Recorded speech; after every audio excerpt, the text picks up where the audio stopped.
고2 모의고사 20년 9월 노동에 대해서 헤겔 마르크스 이야기 나왔었던 거. 20년 9월 누구나 한 번쯤은 경치 좋은 곳에 누워 아무 일도 하지 않는 자신의 삶을 꿈꿔본 적이 있을 것이다. 최고지.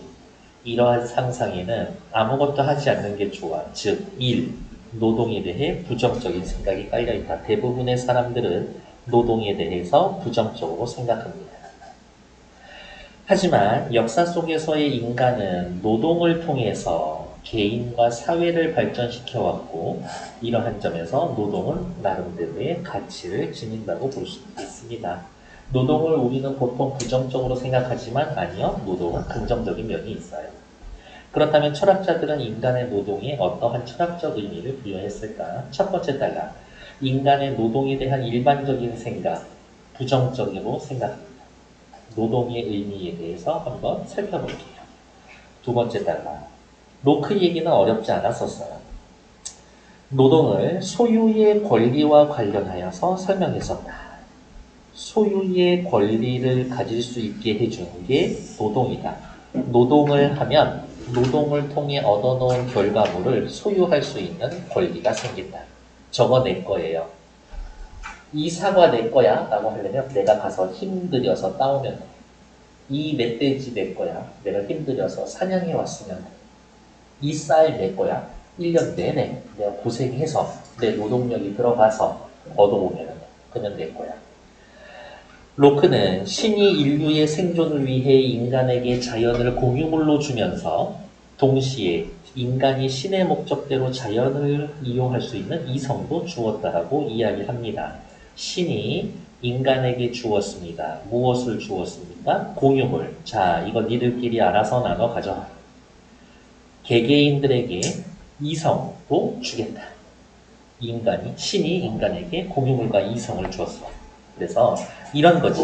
이성을 활용해서 공유물을 어쩌고, 공유물에 어쩌고 저쩌고 하면 그거 네 거야 라고 말할 수 있는 근거가 되는 거지. 그런데 신이 인간에게 공유물로 주지 않은 유일한 것이 신체이기 때문에 각각의 신체에 대해서는 본인만이 배타적 권리를 가지고 있습니다. 자, 내가 신이야. 여러분들 인간이죠? 자, 인간들. 자, 여기 공유물 있어. 공유물은 그냥 자연이라고 생각해. 여기가 있고 너희들에게 전부 다 이성을 주겠다. 하지만 지금 거리가 다 보이는 몸뚱아리 그건 네 거야. 누구 것도 아니야? 네 거야. 당신 거야. 미칠 거야. 여섯 거야. 다 네 거야. 당신의 몸을 내가 막 함부로 공유물처럼 쓸 수 있어? 쓸 수 없지. 내 몸은 내 거야. 아무도 지들 맘대로 못해. 내 몸은 나만 어떻게 할 수가 있어. 배타적. 이렇게 신체가 한 개인의 소유라면 신체를 통해서 만들어 놓은 노동도 개인의 소유가 되는 것이다. 아, 신체는 오직 나만의 것. 그러니까 신체를 통해 만든 노동도 나만의 것. 그래서 인간이 공유 상태인 어떤 사물에 노동을 부여하는 것은 공유 상태인 어떤 사물 더하기 노동을 하면 그 공유물의 배타적 소유권을 첨가하게 되는 겁니다. 사물에 나의 노동을 더하면 배타적 소유권이 생깁니다. 따라서 모든 개인은 노동을 통해 소유권의 주체가 될 수가 있고 노동을 한다면 소유권을 주장할 수가 있고 노동을 통해 얻은 건 내 거고 다만 로크는 모든 공유물에 대한 소유권이 근거가 되는 것은 아니라 모든 것이 다 내 것이 될 수는 없대요.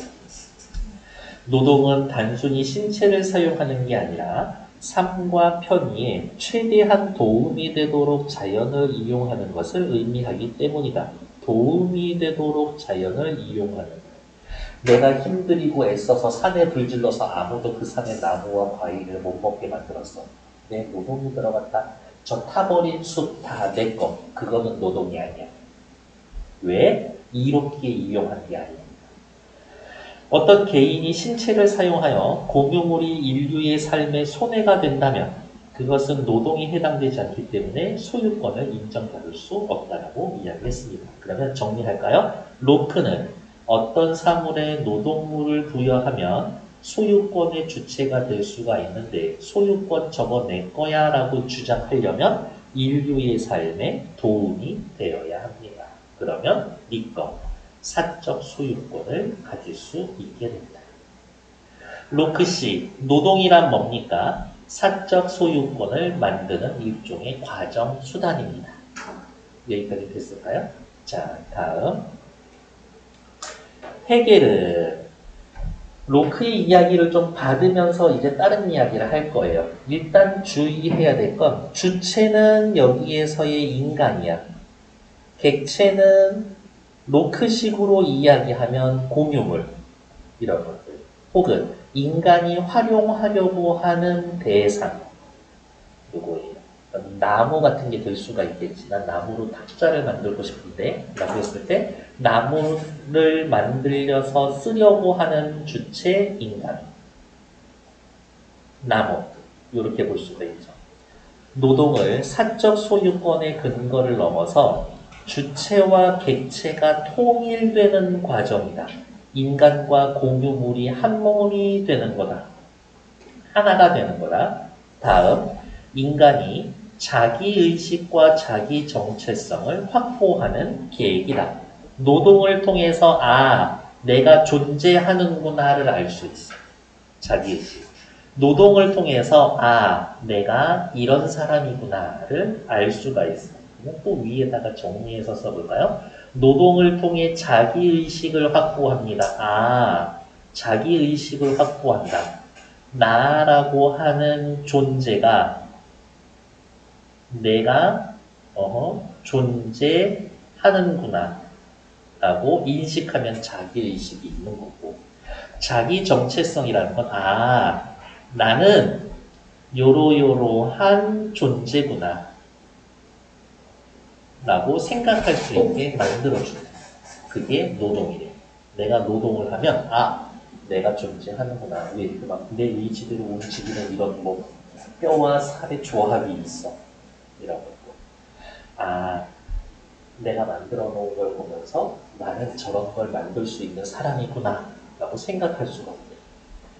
또한 인간은 동물과 달리 자연을 그대로 받아들이지 않고 노동을 통해 자신에게 맞게 바꾸어 필요한 물품과 적절한 생활 환경을 마련해서 생명을 보존한다고 보았다. 인간은 노동을 통해 자연을 자신에게 맞게 바꾸고 그렇게 해서 생명을 보존하는 존재다. 동물은 그냥 어떻게 추운데 하다가 걸어가다가 우연히 동굴이 있으면 그냥 동굴에 가서 비를 피하는 존재지. 근데 인간은 비를 피하기 위해서 동굴을 파는 존재예요. 자립성을 가진 객체는 나쁘지 않은데요. 주체는 확실히 자립성이 있어. 인간은 자립성이 있지. 자기의 의지를 가지고 움직이고 있잖아. 근데 인간이 잡아먹을 적이 뛰어다니고 있는 사슴, 노루, 멧돼지 걔네들 입장에서 보면 지들은 주체지. 그렇죠. 인간이 봤을 때 멧돼지가 객체지. 멧돼지 입장에서의 멧돼지는 주체지. 이때 자립성을 지닌 객체, 저기 들판을 뛰어다니고 있는 멧돼지는 주체, 인간의 노동이 저항하기 마련인데 그렇겠죠. 인간이 사냥하려고 하면은 내 드세요 하고 자기 목 내줄 거야? 아니잖아요. 저항할 거잖아요. 그치?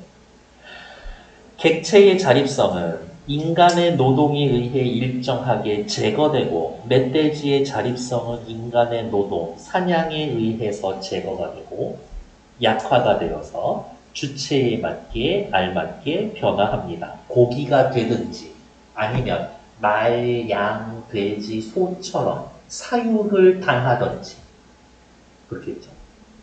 한편 주체는 노동 과정에서 객체에 내재되어 있는 질서나 법칙을 일정 정도로 받아들이면서 여기에서는 또 다른 예를 들어볼까? 내가 말을 이제 목장처럼 해서 키울 거야.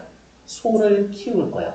그러면 그냥 내 의지대로 아침에 내가 일어날 때 같이 일어나고 내가 먹으라는 거 그냥 뭘 주든지 그냥 무조건 먹어가 아니라 소들은 요러요러한 거를 먹는구나. 소들에게는 내가 키우려고 하는 소에는 이러한 속성이 있구나. 그거 받아들이면서 맞춰줘야지. 소한테.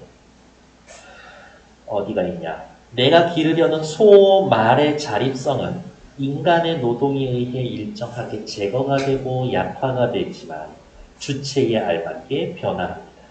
그러면서 동시에 주체, 인간은 노동 과정에서 객체, 소, 말에 내재되어 있는 질서나 법칙을 일정적으로 받아들이면서 내가 저거를 키워서 고기로 먹어야 되겠다, 저거를 키워서 농사에 써야 되겠다, 자신의 욕구나 목적을 객체 속에 실현한다. 여기까지 괜찮을까요? 자신의 욕구나 목적을 객체를 통해 실현한다. 이렇게 해석해도 될 것 같아요. 그 결과 객체는 주체의 노동으로 사라지는 것이나 파괴되는 게 아니라 소나 말이라고 하는 것, 가만히 인간이 없었으면 지들 자립성을 내가 소 말이면은 자기의 자립성이나 의지를 가지고 살아가고 있었을 텐데 인간에 의해서 소나 말이 자립성이 제거가 됐지. 그러니까 변화가 됐네. 주체의 노동으로 사라지거나 파괴되는 게 아니라 어쨌든 살아는 있죠. 그리고 인간 입장에서 봤었을 때 뭐야? 야생 말이 가축 말이 됐다.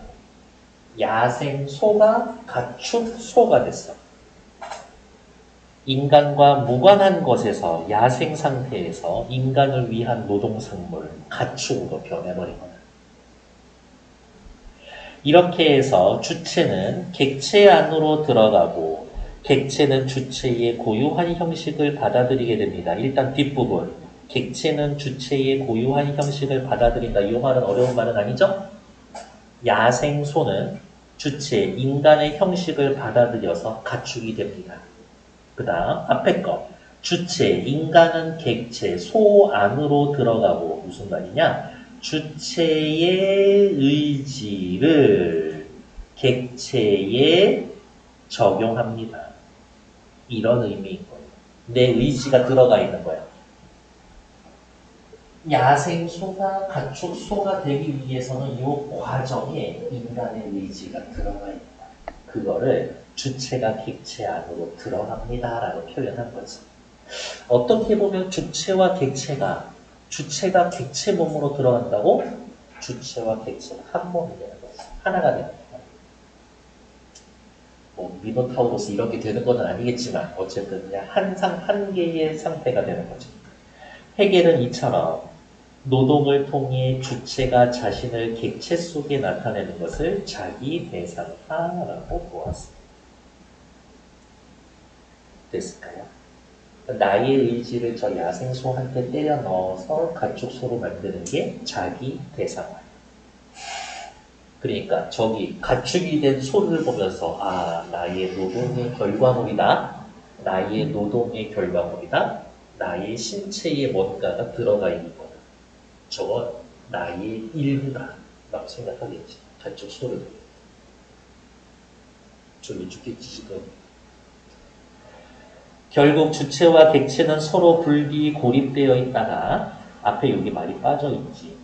주체의 노동을 통해 노동산물 속에서 통일되어 가네.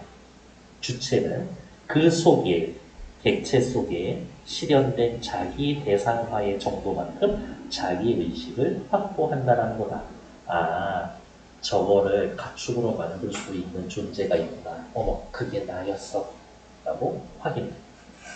그런데 헤겔은 노동산물이 주체의 소유지만 여전히 주체와 분리되어는 있고, 아, 여기 주체가 자신을 객체 속에 나타냅니다. 라고 해서 그럼 둘이서 완전히 하나가 되는 건가요? 그거는 아니래요. 마치 그냥 이렇게 붙어는 있어서 한 세트인데 한 덩어리는 아니야. 한 세트인데 한 덩어리는 아니야. 주체를 완전히 표현하지 못하기에 노동을 통한 주객 통일에는 한계가 있다고 지적을 했습니다. 노동을 통해서 저 객체와 주체, 인간이 완전히 하나가 되는 것은 불가능하다. 여기까지 괜찮을까요?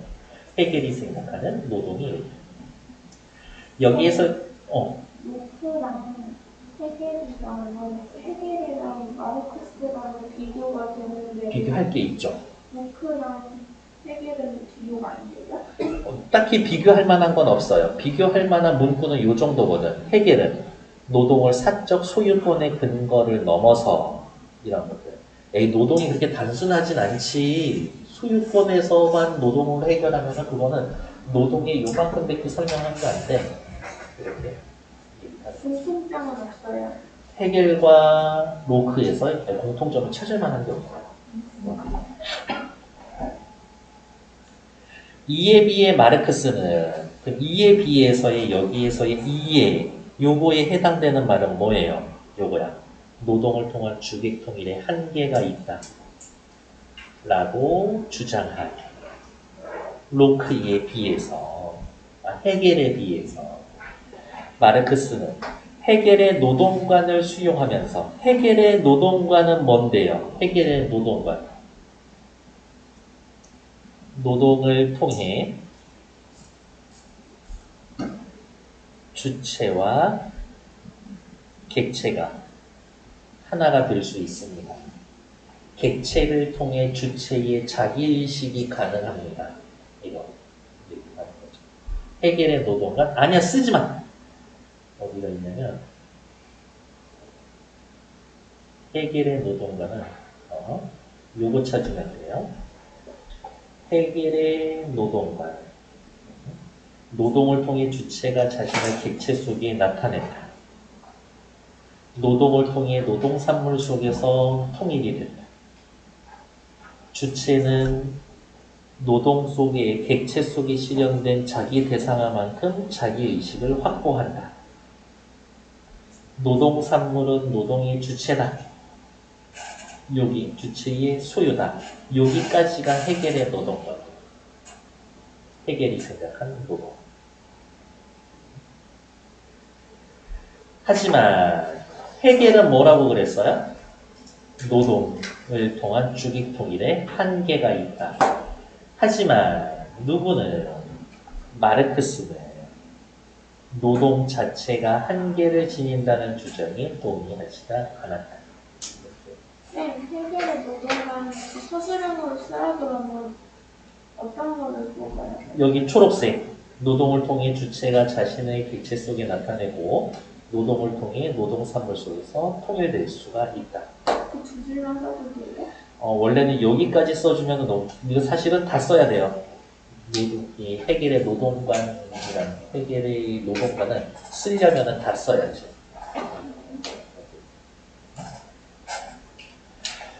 마지막에 헤겔은 노동은 주객 통일의 한계가 있다라고 보았지만 마르크스는 주객 통일의 한계가 없다라고 이야기를 할 거예요. 되게 어마다 엄청 좋은 친구예요.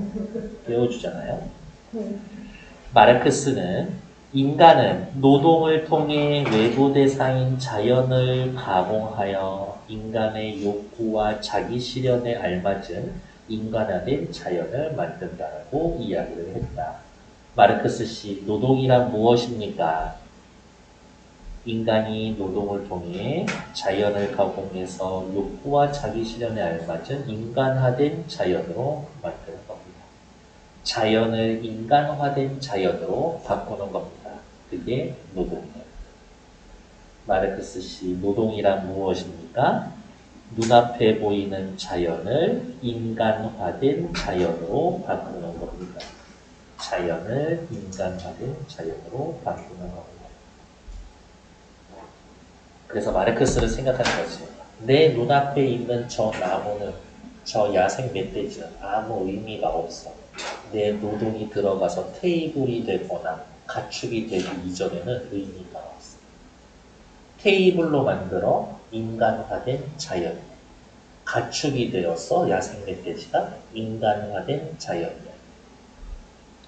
결국 노동은 객체의 인간적 형식을 부여하기 위해 자연적 소재의 형식을 부정함으로써 주체의 주관적 욕구나 목적을 대상으로 객관화하는 겁니다. 천천히 설명할게요. 여기 잘 따라오세요. 노동이라는 건 야생 멧돼지의 인간적 형식을 부여하기 위해, 가축으로 만들기 위해서 야생 멧돼지의 삶의 형식을 부정함으로써 인간의 주관적 욕구나 목적을 대상으로 가축으로 만들고 싶다의 대상으로 바꾸는 것이다. 이렇게 설명합니다. 그리하여 가공된 대상, 가축이 된 멧돼지에는 주체의 형식이 부여된 거고, 가축이 되었다, 주체의 형식이 부여된 거다. 어쨌든 바뀌었으니까. 주체의 욕구나 목적 등은 물질화되어 구체적인 노동산물이 됩니다. 물질화되어 구체적인 노동산물이 됩니다. 저걸 들판을 막 미친 듯이 뛰어다니고 있는 저 야생마를 내 필요에 의해서 쓰고 싶어. 이렇게 저걸 타고 다니면 어떨까? 저걸로 밭을 갈게 하면 어떨까? 짐을 나르게 할 수 있지 않을까? 라는 거는 눈에 보이는 생각이 아니잖아. 근데 내가 말 위에 앉아 말한테 쟁기나 마차를 끌기 위해서 일을 시켜. 그건 눈에 보이는 거잖아. 그게 물질화된다는 거죠. 야생말이 누구? 가축말로 되었다? 가축이 되어 있는 말은 노동의 결과물이지. 구체적인 노동산물이 되어야 돼. 그럼으로써 내가 저걸 가축으로 만들었다고 자신의 능력을 확인하는 거지. 나는 이런 사람이야. 정체성과 자기의식을 확보할 수가 있다. 여기까지는 누구예요? 헤겔이랑 똑같지. 더 나아가 자신의 능력을 더욱 개발해서 자연의 구속으로부터 벗어나서 자유를 획득하며 자아를 실현하게 되는 것이다. 됐을까? 야생동물을 가축화하는 마스터가 됐어. 그러면 자유를 획득하면 보다 더 많은 야생동물을 가축으로 만들므로 인해서 더 자유로워지겠지. 더 하고 싶은 거를 잘할 수가 있겠지. 이러한 관점에서 봤었을 때 노동이라는 건 가장 현실적인 주객통일의 방법이자 자아실현의 과정이다. 이거는 해결하고 다르지. 마르크스는 기본으로 깔려져 있죠. 주체와 객체의 통일이 가능하다고 생각하고 있지. 해결은 안 된다고 했지. 다만 노동을 통한 주객 통일의 한계는 있어. 근데 그 한계는 주체의 한계, 객체의 한계가 아니라 사회적 구조의 한계에서 비롯된다는 거야. 가만히 내비두고 내가 속해 있는 이 사회가 나를 도와줄 필요도 없어. 방해만 하지 않으면 나는 내가 만들어낸 객체랑 완전히 통일돼서 하나가 될 수 있는데 사회가 그걸 막는다고.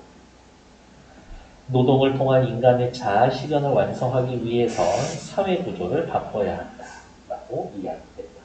이렇게 공산주의 넘어가기 전에 노동의 개념에 대해 설명하는 거고, 계급이란 무엇인지, 자본가는 누구인지, 자본의 수단은 무엇인지 라고 이야기한 다음에 공산주의 이론이 이제 나오기 시작하는 거죠. 저는 동의하진 않지만 인간이 만들어낸 이론 중에 가장 완벽한 이론이다 라고 이야기를 하는 사람들도 있어요. 공산주의 이론 자체는. 물론 이제 그 현실에 적용될 때는 안 되는 거지만 엄하게 띄워줘. 때리란 얘기는 아니었는데. 네. 그래서 이 정도 확인해 보시면 돼요. 어땠을까?